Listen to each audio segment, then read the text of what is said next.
News, legendary professional wrestler Hulk Hogan has died.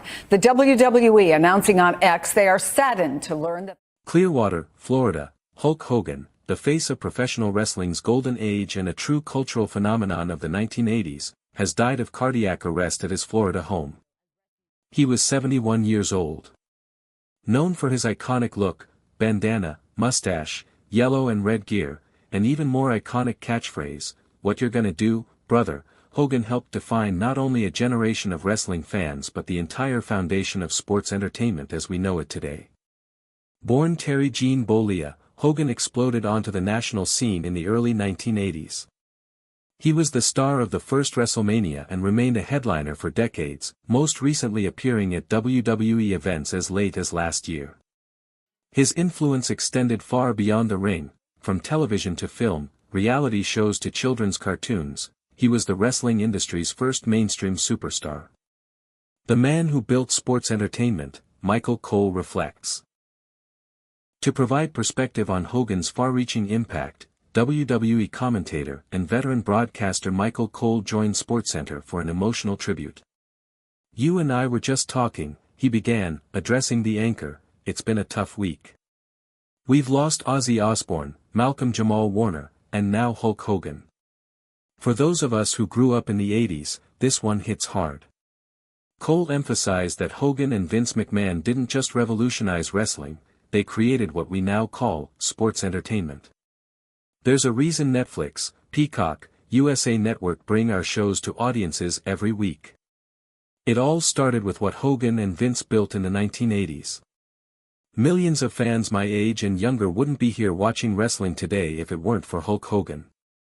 A larger-than-life character, the birth of a legend."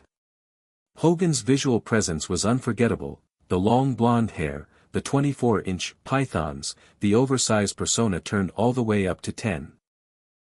And yet, as Cole noted, the magic wasn't just physical, it was spiritual. He told kids to say their prayers, take their vitamins. He preached strength, loyalty, and pride. He became an American superhero. In the 1980s, there was no one more famous than Hulk Hogan, not just in sports, but across the globe. Cole recounted Hogan's host gig on Saturday Night Live, his appearances at the Grammy Awards, and the way he turned WrestleMania into an annual cultural event. Iconic moment, WrestleMania 3. Of all Hogan's countless moments in the ring, Cole pointed to WrestleMania 3 as the turning point for wrestling in the mainstream.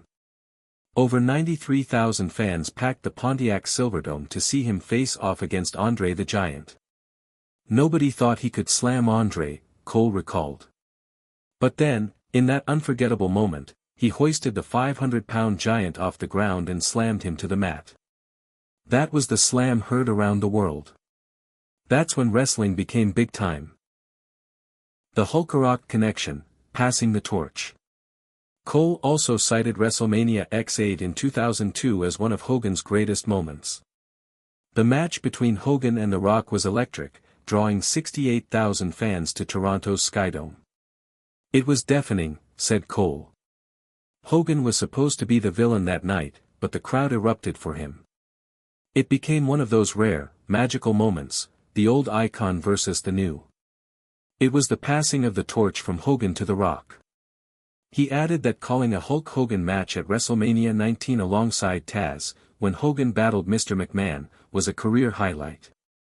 They billed it 20 years in the making.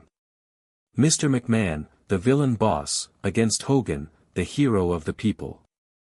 That was wrestling at its most dramatic, and most personal. Controversy and complexity, a legacy with shadows. While praising Hogan's cultural contributions, Cole did not shy away from the complications of his legacy. In 2015, a leaked tape revealed Hogan making racist remarks, damaging his reputation and temporarily costing him his place in the WWE Hall of Fame. Hogan had detractors, said Cole. His career ended in controversy. But no matter what, his legacy in this business is undeniable. Greatest of all time, lasting legacy.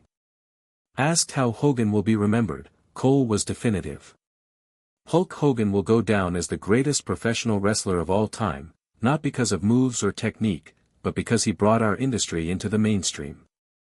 Anywhere on earth, you say, Hulk Hogan, and people know who that is. God needed an incredible angel, SGT, Slaughter shares his story.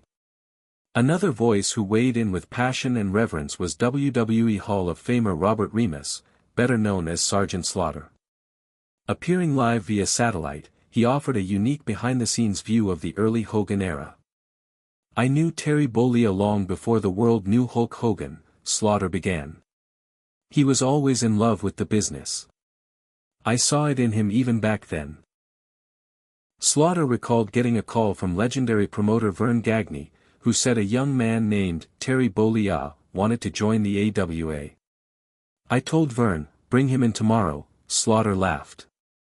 He just finished filming Rocky with Stallone. That kid was gonna be a star. The birth of a star. Slaughter vividly remembered Hogan walking into the ring for the first time as a star. He walked down the ramp and got a standing ovation. Just like that, Johnny Valiant, his planned rival, was out of a job. The crowd had chosen their guy. That's when Hulk Hogan became Hulk Hogan. He added that after Hogan's short stint in the AWA, he transitioned to WWE, and the rest, as they say, was history. Rivals and respect, WrestleMania 7. In 1991, Sgt. Slaughter and Hulk Hogan headlined WrestleMania 7, in one of the most politically charged matches in WWE history. Slaughter was cast as an Iraqi sympathizer during the Gulf War, a character deeply controversial at the time. When Vince McMahon approached me, he said he wanted me to be the villain, Slaughter recalled. I asked how he was going to make Hogan the bad guy. He laughed and said, "No, you're the bad guy." Despite the tension of the storyline, the match sold out stadiums and was a massive commercial success. Hogan the Human, a private connection. Slaughter revealed that he and Hogan rarely shared locker rooms and didn't know each other well personally until later in their careers. But it was Hogan, he says, who lobbied for his return to WWE after a 6-year hiatus working on the G.I. Joe franchise. We were on a flight together one day, Slaughter remembered. He leaned across the aisle and said, "Good to see you back, brother. I told Vince I wanted you back." He could have faced anyone at WrestleMania 7, Ultimate Warrior, Earthquake, but he asked for me. That's the kind of guy Terry was. The Golden Goose, the true draw. Slaughter nicknamed Hogan, the Golden Goose, saying every time they shared a ring, the money followed. We sold out cities night after night.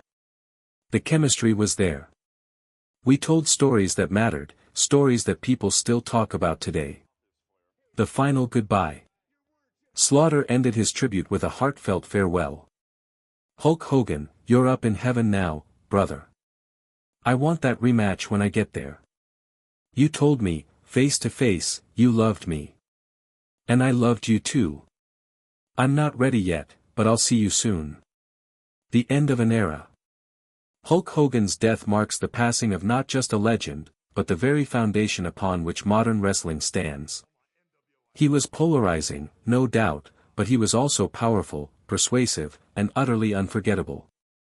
For millions, he was the first wrestler they ever knew. For many more, he was the reason they tuned in.